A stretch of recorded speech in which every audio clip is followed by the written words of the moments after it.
السلام علیکم سامعین، 16 شعبان المعظم اور 27 فروری ہے۔ خبر کا عنوان ہے ممبر پارلیمنٹ شفیق الرحمان برق کا انتقال، انا للہ و انا الیہ راجعون۔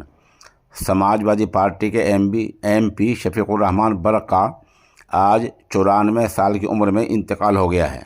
انہوں نے مراد آباد کے سدھ ہسپتال میں آخری سانس لی ہیں۔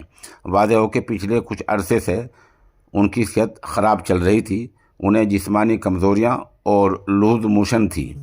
انہیں ہسپتال میں بھرتی کرایا گیا تھا۔ ڈاکٹروں نے انہیں کڈنی میں انفیکشن کی بیماری بھی بتائی تھی۔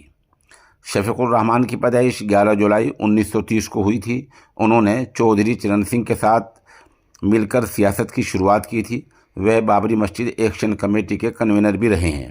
انہیں پورے ملک میں مسلمانوں کی آواز بلند کرنے والا، ایماندار اور صاف عکس کے طور پر، صاف شبیہ والے کے طور پر جانا جاتا تھا۔ انہوں نے سماج وادی پارٹی کی تشکیل کے وقت بھی ملائم سنگھ یادو کے ساتھ مل کر کام کیا تھا اور وہ سماج وادی پارٹی کے فاؤنڈر ممبروں میں سے ایک ہیں۔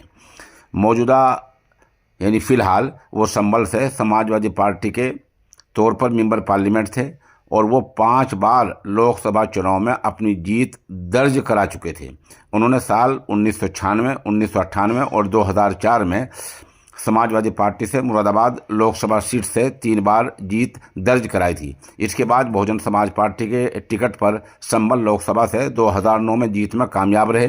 اس کے بعد 2019 میں انہوں نے سماج وادی پارٹی کے ٹکٹ پر بھی سنبھل سے دوبارہ جیت درج کرائی۔